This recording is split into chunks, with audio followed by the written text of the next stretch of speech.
We're driven by the search for better. But when it comes to hiring, the best way to search for a candidate isn't to search at all. Don't search, match with Indeed.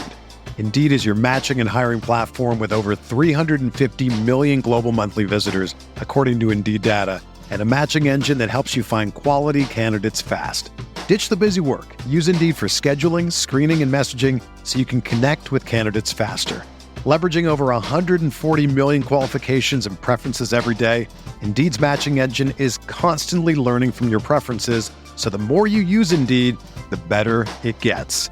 Join more than 3.5 million businesses worldwide that use Indeed to hire great talent fast. And listeners of this show will get a $75 sponsored job credit to get your jobs more visibility at Indeed.com/Blue Wire.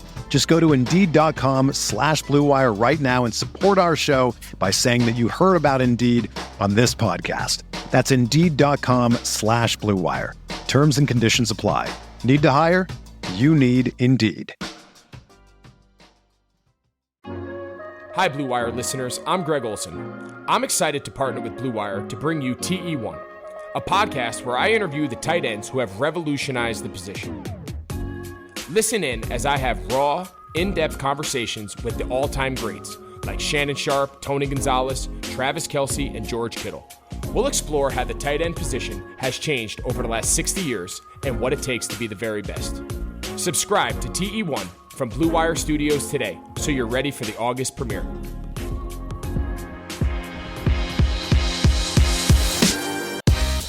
And welcome back to another episode of the Golden Bearcast, where we run you through all of the California Golden Bears news and everything that you need to know and stay in the know about. This episode particularly is brought to you by BetOnline and Deal Dash, but we'll get to that later. I'm Rob Huang, one of your co-hosts. Alongside me is always best friend of mine, Andy, is on the other side with a brand new mic setup. Andy, how you doing? What's up? What's up? Yeah, the mic is nice. Although I'm glad you said setup because the mic is old, but the mic is nice. I mean, it's a far upgrade in terms of audio quality from what the other ones were just like headset microphones, right? As you said, it's butter on toast. It is. It sounds like butter. My ears are melting right now. It's beautiful. It's beautiful. But yeah, I mean, we haven't potted in a while. I think the last thing we potted about was some recruiting stuff in a month ago, I think, or like a month and a half ago. But I mean, we have some stuff to talk about, so I don't think we should dilly-dally. We should get right into it, all right? We got the new 2020 schedule out, approved by the Pac-12. Andy, you and I both have the calendar up right now. Week 1 is scheduled to start on September 26th, and then would go every single week until December 12th, which is an open week, so that teams could reschedule games if need be, and I'll go over that later. And then week 13, would be the championship game, and that would be home hosted. That won't be hosted at Allegiant Stadium in Las Vegas. And so it'll be whoever is, I believe, the higher seed in terms of record, and it would be either played on the 18th or the 19th of December.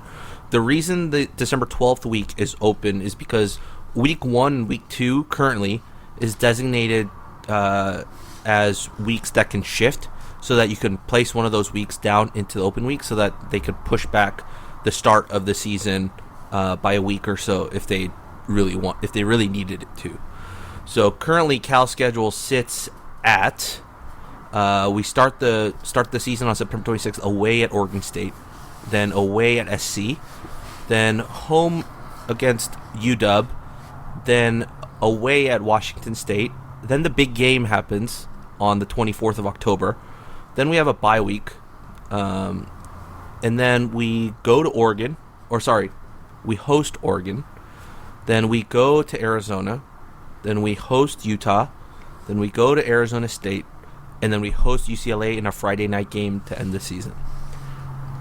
Andy, before we get into the Cal side of things, I need your take on like what all that transpired and the Pac-12 schedule as a whole, do you like the 10-game schedule? Do you like how they have it all set up? Like, what are your takes on it? So let me begin by saying that I think there's absolutely zero possibility that a season gets played this year. So glad. I just wanted to start off on that very positive, happy note. There's zero chance that football is played on September 26th. Zero, none. Look at the MLB. The NCAA might rival Major League Baseball for how horribly run it is. There's no chance that the NCAA is going to be able to do this with college kids on campus who play tackle football. Period. It's not going to happen. So that's that's my very, very nice, warm and fuzzy intro. However, I like the 10-game schedule. I mean, do I like it? There's a lot less games on here where you're like, the previous schedule was like, okay, you could kind of map out your wins and losses really easy. This is not. I mean, Oregon State week 1 is not the cakewalk matchup that you would ordinarily say that Oregon State is. Like, their offense is a problem and our defense is reloading. So that immediately presents a tough first week matchup. And then, oh, by the way, enjoy USC the following week. And oh, if you didn't like that enough, it's Washington following that up. And then maybe you write off Washington State as just being really bad this year, who also might not have a head coach.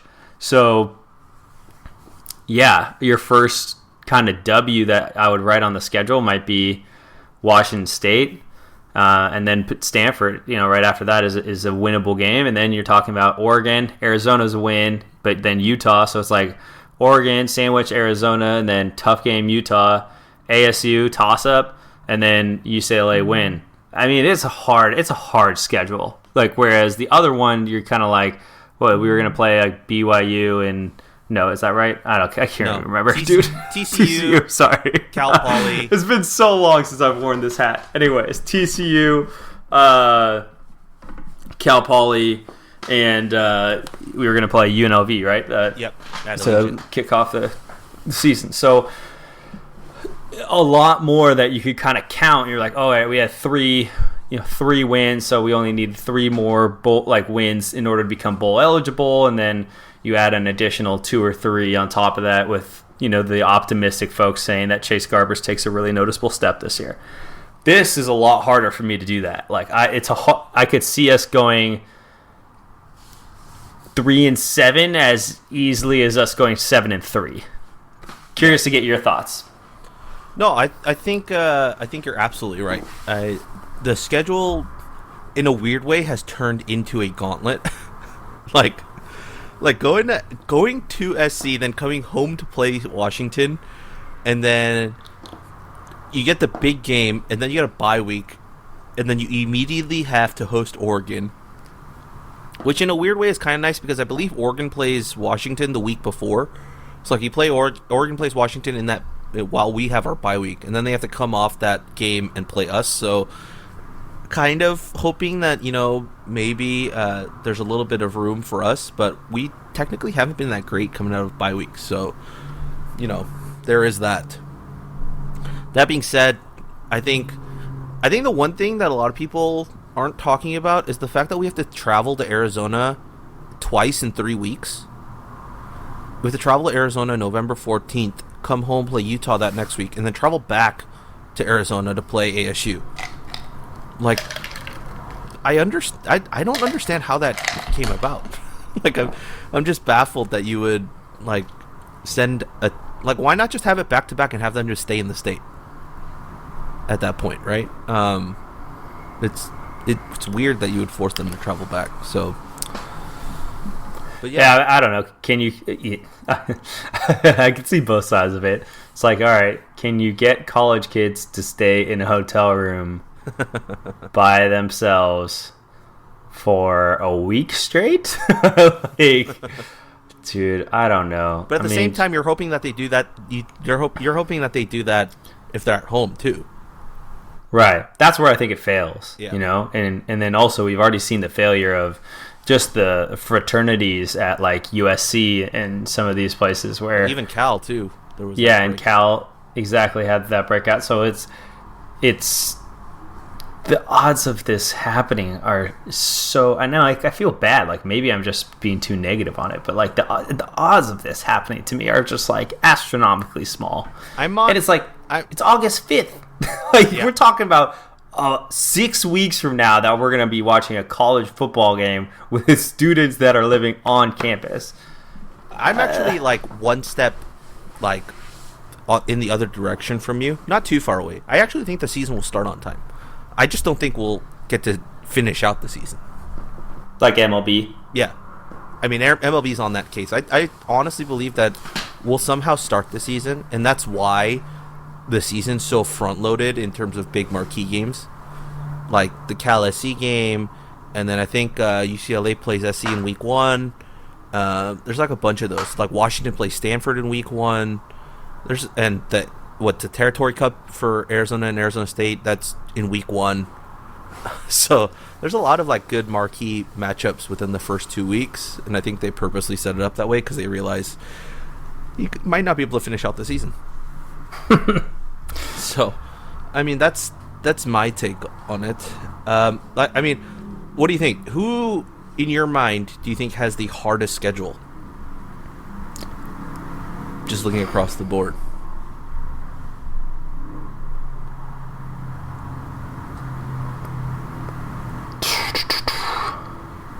So, we don't get Colorado, right? So, anyone that kind of has Colorado gets a big benefit because Colorado is supposed to be the worst, or if not, kind of tied for the worst in the conference. Yep. With Washington State. It's us and I believe we're the only school that doesn't have Colorado. Yeah. Yeah. We are. Yep. So, unlucky one there. Tough break, boys. But we do get Arizona, so, and we know how Arizona's bad. How much struggles they've had, So, I mean, off the top of my head, I was looking at Stanford's first 3 games, like Washington, Arizona State, and SC. Like, that's a pretty rough back-to-back-to-back. Yeah. And then you get Cal coming out of a bye week. But then they sort of lighten up where you have, like, Washington State, UCLA. And I do think getting Oregon State late in the season is a big difference than getting them early. Because, when you have those offenses that Jonathan Smith can come up with, it's like, I always feel like the first couple of games is where those type of offenses can really like catch you off guard. But then after you've kind of seen it, you get used to it, then people kind of catch on and it becomes a little bit easier to game plan against. So I just still think that's like a tougher matchup for us week 1 than people will give us credit for. Well, I think the flip side of your Oregon State argument would be that they're breaking in a new starting quarterback. That would be the other side of that argument, that Oregon State might actually be a better matchup early on because that quarterback is whoever it becomes is going to have no idea what he's doing. Yeah, I mean that's fair for sure. I definitely see the other side of that coin. Maybe I'm trying to give us some extra room just in case it doesn't go our way, but that's just looking at it, just trying to be optimistic. So I think that first stretch from Stanford is arguably as tough as anybody. I mean, you could also look at Washington State, which is like Utah and Oregon back-to-back to start off the season, and then a gift in UCLA, and then Cal. And then they're hit with Stanford, SC, Arizona State, Oregon State, Washington, and then Colorado. Not easy by any stretch of the imagination.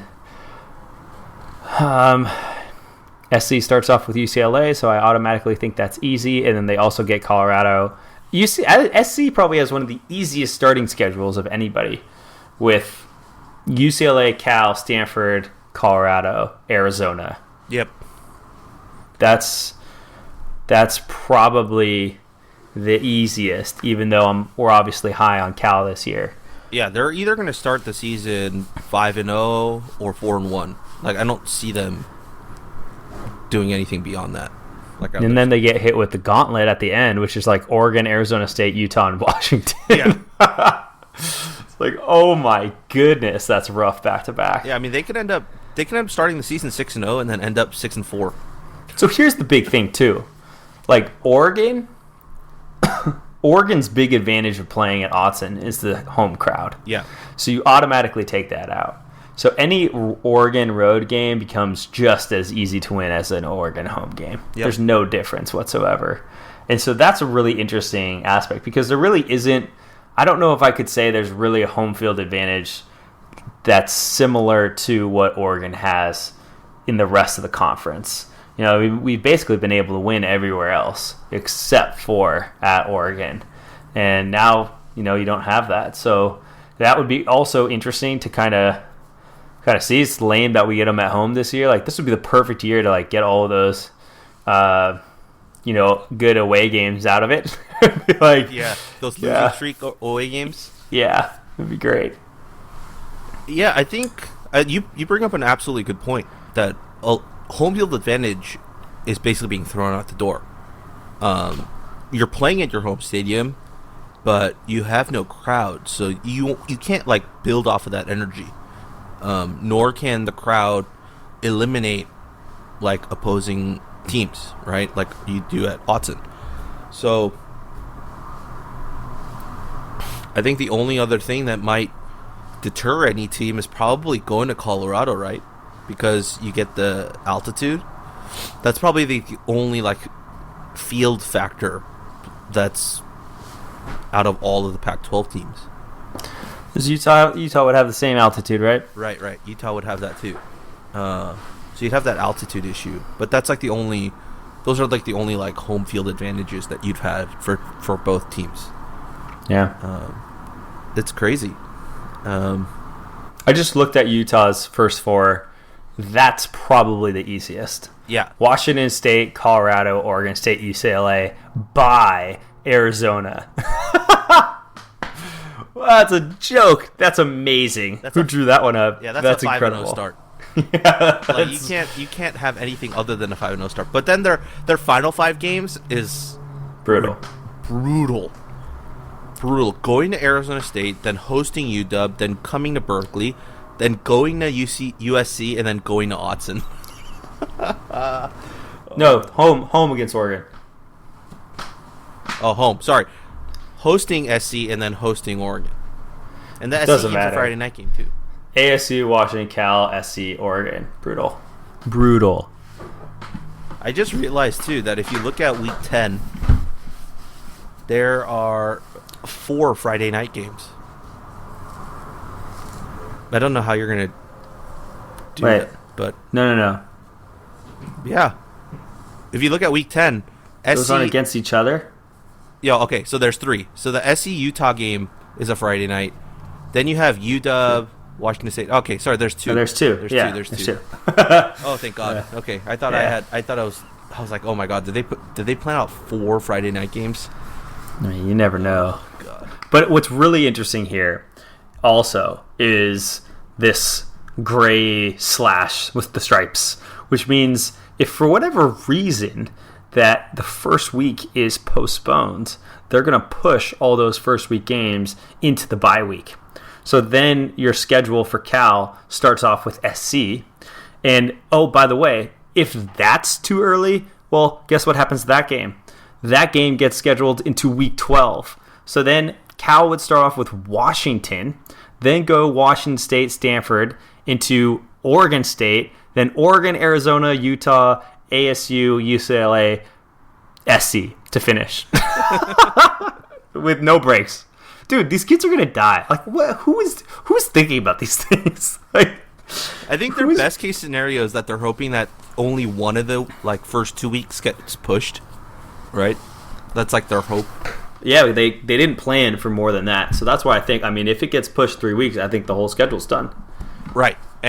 But they also, they did say in that press conference, basically they have the week 12 open so that let's say everything starts on time, but let's say in week 7, Colorado is supposed to play UW and their game, and there's a breakout, right, by one of the teams in terms of COVID-19.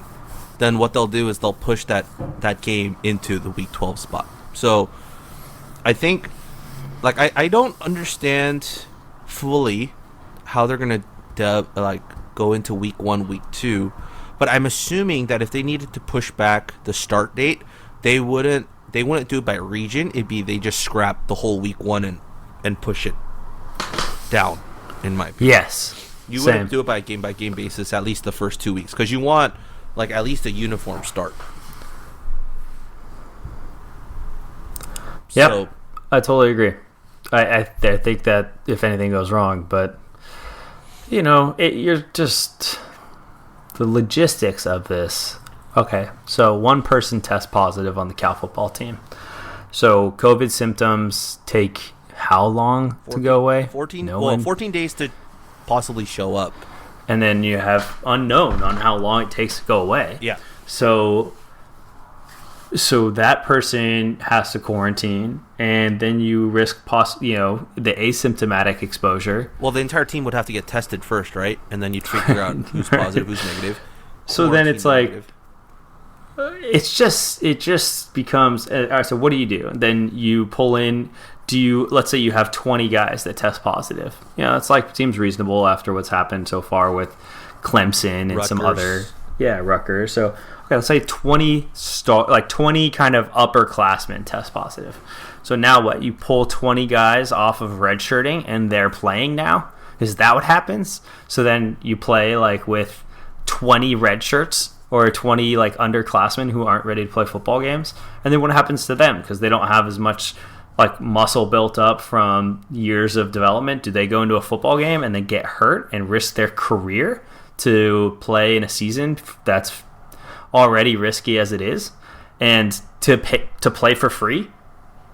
Like, that's just like the compounding elements of this become so weird to me that we feel like we need to subject these kids to this for entertainment's sake. And that comes from like me. Like, I love watching Cal football.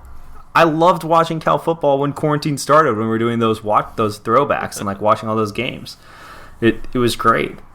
But is it worth it for like a college kid like to get hurt and like have their career like potentially risk the rest of their growth and career on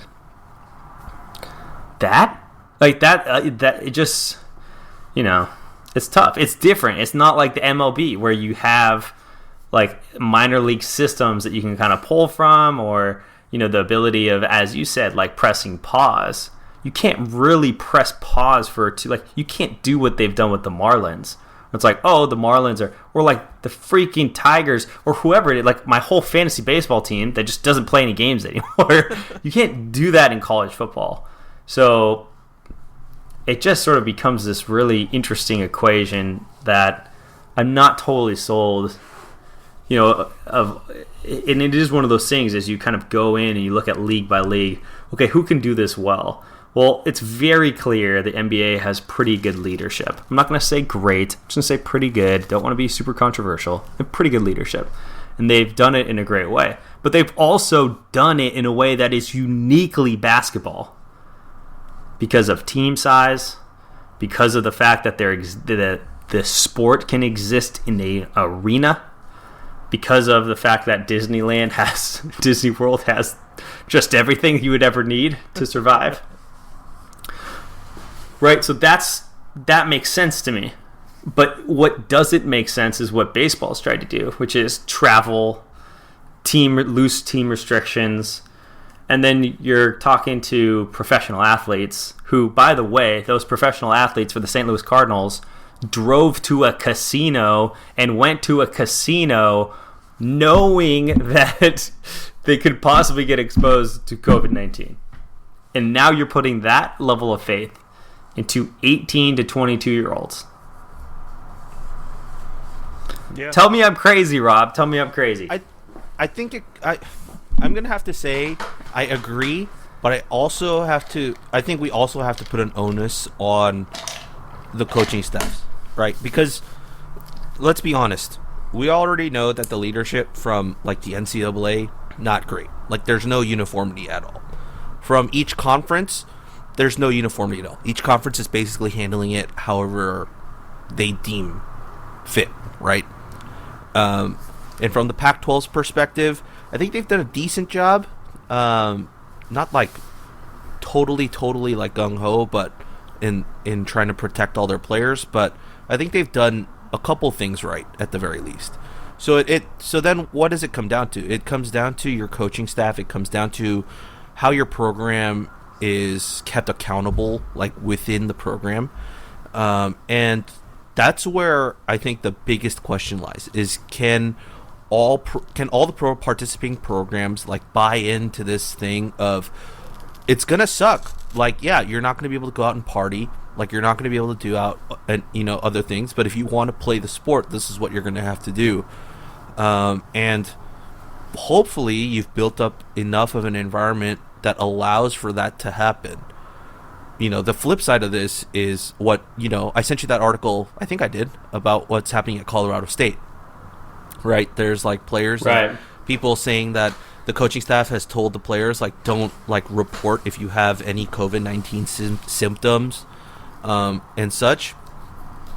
And like, that's terrible leadership from the coaches. So like, as much as we like point the finger at like 18, 22-year-olds and just are like, can we stop them from going out and like making stupid decisions? But like, there's also coaching staffs that aren't looking for the best interests of their players. And so totally, that's like, you have to take that into account. But let's get back to the point, which is, because we're a Cal podcast, we got to talk about Cal. Do we think that Cal has that? I certainly do. And in the next podcast, we're going to be talking about the We Are United Pac-12 players stuff. But it's clear that a lot of the Cal players understand like the situation, understand the repercussions of their actions if they were to go out and expose themselves or add more risk for exposure about COVID-19.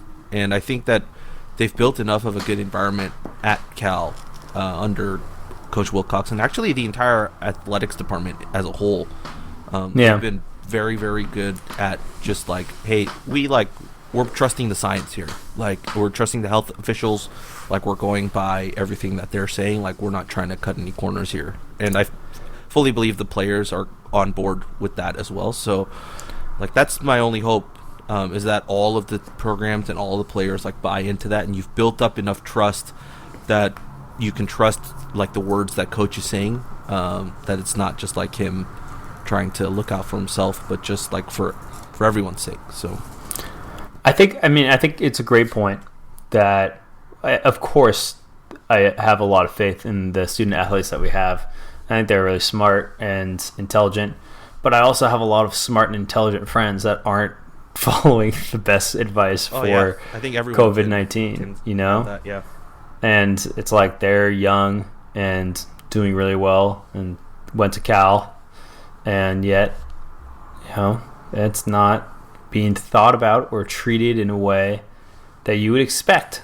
Yep. And I think the hard time isn't like, hey, I can't go party. I understand that, I have an obligation to not do that. But it's like, hey, my girlfriend has a cough.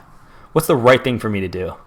Is it to let her come over and hang out because I care about her and I want to take care of her? Or do I have to make sure that they're quarantined so that I can protect everybody else? Yeah. That's the decision that's way harder. It's not the, I can't go drink. Like, you can drink with your friends on the football team, but it's like, okay, somebody I care about in my life is sick, and now I have to choose whether I need to take care of them or want to see them, or, isolate myself so that I can play football. Yeah. And those decisions are tough because you're just forcing people to choose between things that they want to do and human nature. So yeah, I totally agree. There's a bunch of players even on our team that have families, right? And like, if you're gonna choose to play football, for let's just say you're a senior, right? And like, I don't know, they haven't really come out and said what they're going to do about eligibility. If, like, let's say they play the season and, like, halfway it gets canceled, like, do you get another season of eligibility? But regardless, like, let's say you're trying to make the NFL, you're trying to get to that next level to, like, support your family and stuff.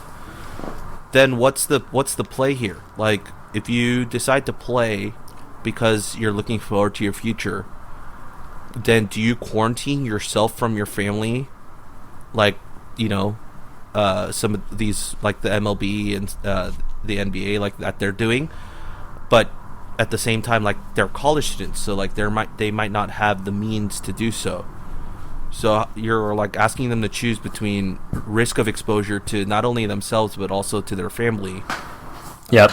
Whilst trying to weigh, like, what's the best position for me to put myself for, like, the future of my career and how to make, you know, some means for my family. So, like, there's so many, like, factors that go into the decision making.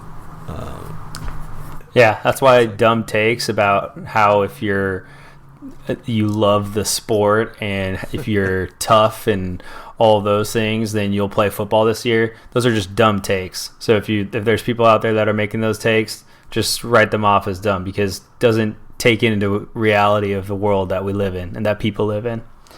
So absolutely, I totally agree. Well, as kind of serious as that is, I think this might be a perfect time for us to go into our sponsors for the episode. Sports are coming back, and so are your chances to bet on your favorite teams and events. Major League Baseball is finally kicking off this week, and there's no better place to start wagering than our exclusive partners, BetOnline. Check out all the odds, futures, and prop bets to bet on, all available 24/7. And with the return of sports, BetOnline sat down with former players like Eddie George, Harold Reynolds, I've met him, and 7-time NBA champ Robert Horry. See what they had to say on what it will be like playing without fans in a series they call Fandemic. Visit betonline.ag for all your odds and up-to-date sports news.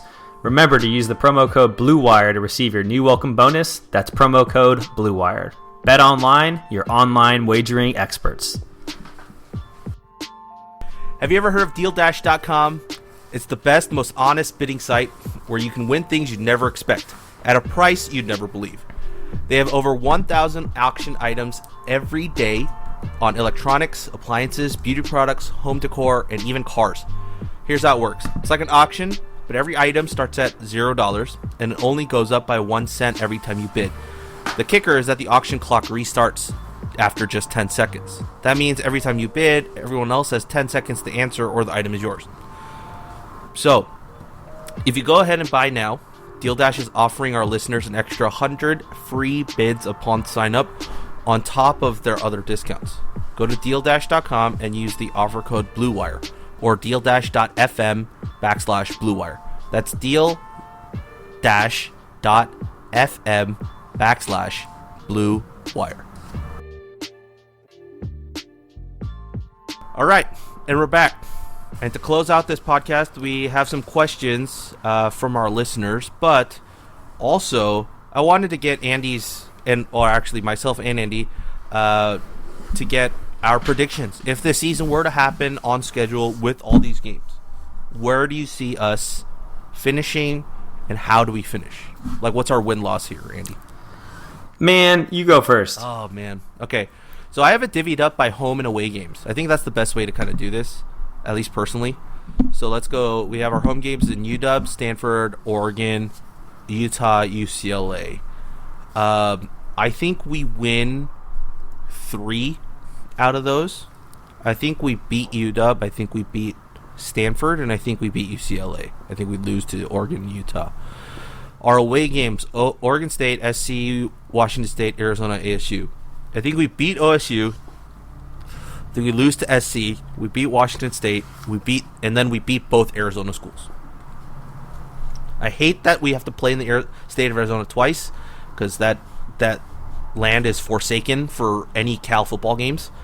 But I think, yeah. So what is that? 3 and 3. So 6 and 4. That's exactly what I was going to say. Wait, did you call OSU a loss? I said OSU a win. And then Washington State a loss? Washington State win. Sorry. That's So you had only 2 wins from the home games? I thought you had 3. I had 3 wins. I think you're Sorry, 7 and 3. 7 and 3. I'm 7 and 3. Okay, so then let me throw my little salt. I think it's going to be 6-4, and I know I suck because I've been super down this whole podcast, but I just don't know. Like, I still think this was the season that Cal could have pushed like 9 or 10 wins in a regular year, but this is not a regular year, and that just makes things so much tougher. I do think we'll win the big game, and so the season will then be a success. And even if we only won one game, it would be a success. So I do think we maintain and retain the Axe. A sleeper pick. I kind of like us beating Oregon. My friends from Oregon have been talking a lot of smack. Some of them might listen to the podcast. Yeah, I think we get that win. Not too concerned there, but I don't know about express some concern about Oregon State. I do think Washington State's a win, and then I think it's a coin flip like ASU. Dude, Jaden Daniels, I can't forget that. Jaden Daniels is so good. The second year Jaden Daniels, he might be pretty scary. So 6-4. Okay, there you have it. 6-4 from Andy, 7-3 from me. Let's move on to some of our fan and listener questions. We got 4 today. First one is, what stretch of games appear to be the toughest? Are there any games you'd want to move around if you could? You got any, Andy? I mean, I think the two of us agreed Stanford's first 3 games is arguably the toughest go. Because you have to travel to Washington, then travel to Arizona State, and then come home to play SC. That's rough. But Utah's final 5 games also is ridiculously difficult. Yeah. I think if I could, maybe I would move like Oregon State with Arizona. Start the season with Arizona. I just am convinced that someone's a really bad coach. And, our DB coach was there on someone's staff, and so I think that we would have the advantage against Arizona pretty easily, and then putting Oregon State later because of the reasons I've outlined before. And I know that's kind of funny, but that's sort of what I'm feeling. Because then you're Arizona, then SC. Then I'm wondering if maybe you would break up the SC Washington back to back, and see if you could move that around. Maybe move. I do like Washington early, so maybe it's just switching the LA schools, play UCLA up in the USC spot. Sounds about right. And then put USC at the end. Yeah, I think I don't know about you, but I'm super curious to find out what the restrictions were when they threw this into the algorithm, the computer, what certain restrictions that they put on each team or in the thing. Because I know one of the things is that you can't play a Friday night game, or you don't have you don't have another away game or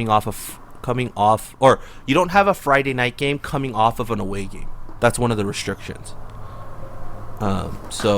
We have a Friday night game coming off of an away game. We do. That's strange. Okay. Well, that was thrown out the door. No, hold on. There's got to be something there. There's got to be some. Wait, it's got to be one of those. There's got to be something with it, right? Yeah, it's something about Friday night games and or is it you don't have an away game after a Friday night game? No, but that doesn't make sense because you'd have an extra day to prep. What was it? Oh man, Larry Scott said that in the press conference. All right, I'll find it for you. I have the entire thing recorded, okay. So we'll find it and we'll get back to you. Moving on to some other questions. Does a shortened season give a relative advantage to teams with less depth? If so, how does that affect the outlook for different teams and units within the conference? You want to take this one? So, okay. Let's take the question in isolation. Yeah. Does a shorter season give relative help advantage to teams with less depth? Maybe. Right? Maybe. But it's not just a shortened season. It's the fact that there's injury risk, COVID risk is so easy to get.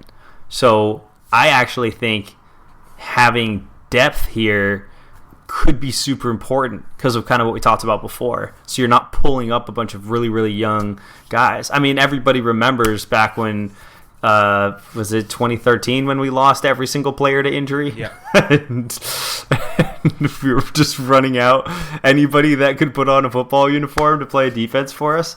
Like, that's what it's going to be like if you have 17 guys go down because of COVID and you have to pull them up for whatever reason, if that's the way they're going to play the season.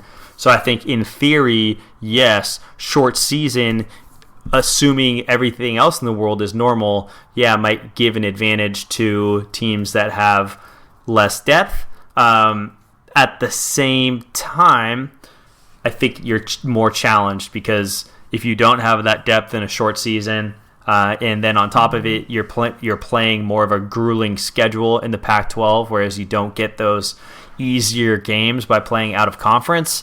There's higher chance of injury in all the things that happen. Like, you think about Cal's schedule, like we've started off the season every year really strong out of conference, and then we go into Pac-12 play and someone's hurt, and we lose a bunch of games, and then we come back, and it's just all over the place when we get into conference play. So I think the conference play aspect of it is almost a complicating factor as well. What do you think, Rob?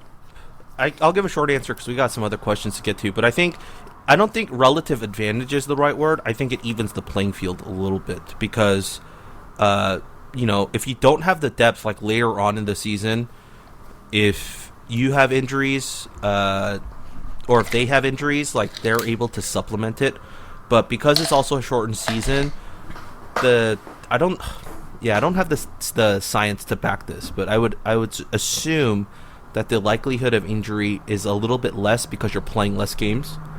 And with that means that if your starters aren't hurt, then you're able to play your starters more. And if you don't have the depth, then definitely you want your starters out there, not your backup guys. So, yeah. But this also doesn't take into account that you need the depth because, and you brought up a good point about COVID, with the fact that we still don't know how many of these guys are going to not play this year. Mm-hmm. Like, that hasn't been, like, calculated yet. So that's like another big factor that we're not even talking about. Yeah, great point. All right, two more. Thoughts on the timing of the big game? It's been played in October before, back in 2012. Do you think the season will actually happen? I think you already gave your take on whether the season will actually happen, but what are your thoughts on the timing of the big game? Dude, October big games are the worst. Let me go into why. The 2012 game, I believe Andrew Luck was still in college, and we got absolutely destroyed, demolished. I was there in person. So, not a fan. In addition to that, the big game is meant to be in November. It's meant to be right around Thanksgiving, and it determines whether or not you are going to have a happy Thanksgiving or a sad Thanksgiving. And we've had sad Thanksgivings for a lot 9 years, lately. 9 years worth of sad Thanksgivings. But last year was delicious. Delicious. And those are really my points about why it's the worst.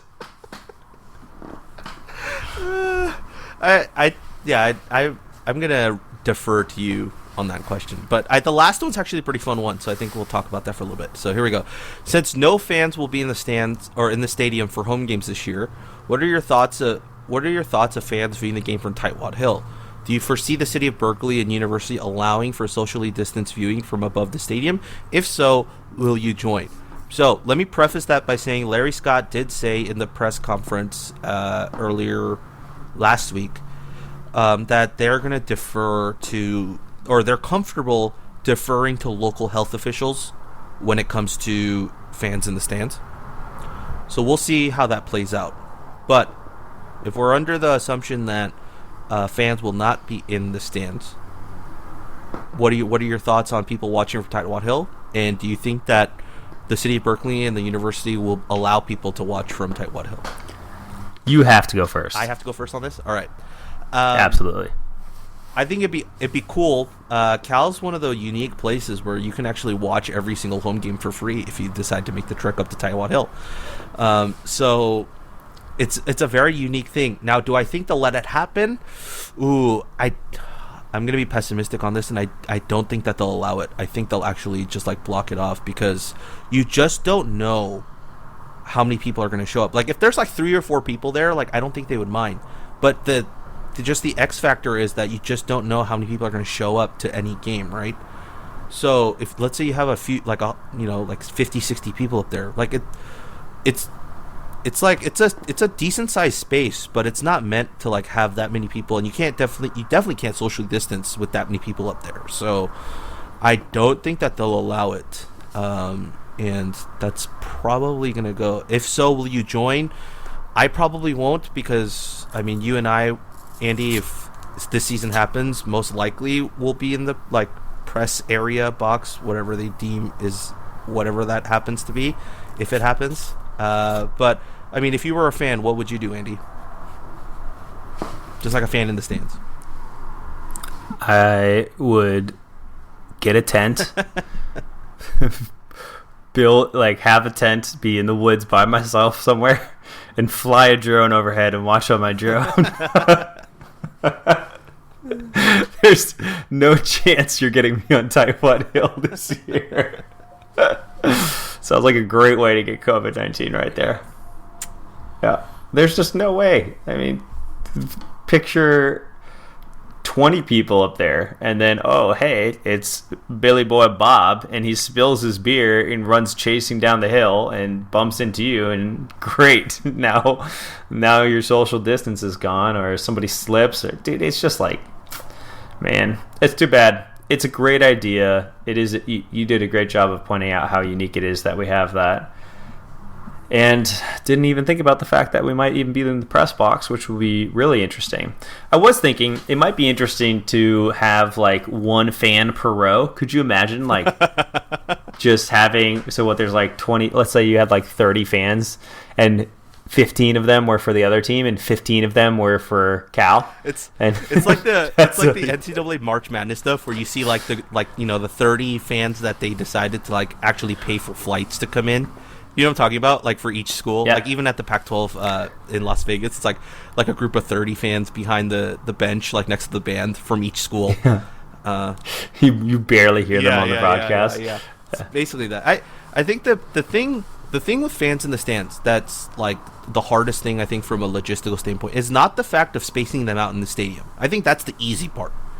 The harder part is what happens when you get a logjam of people coming in and out of the stadium and for like concessions, restrooms. Right. That's the hardest thing. Actually like picking out which seats and distancing them, that's actually the easiest part. The other parts are stuff you just can't control. So, all right, that's it for this podcast. You can find us at Golden Bearcast on Twitter.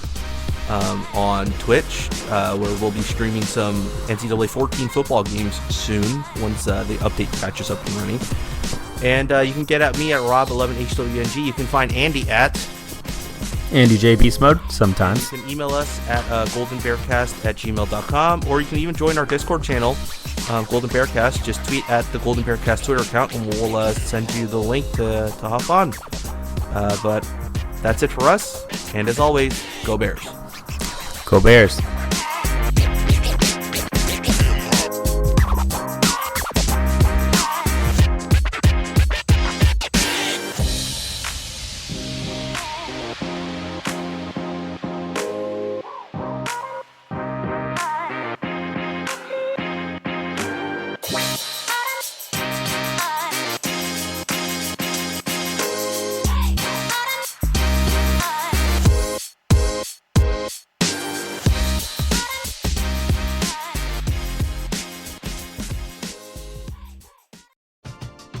We're driven by the search for better. But when it comes to hiring, the best way to search for a candidate isn't to search at all.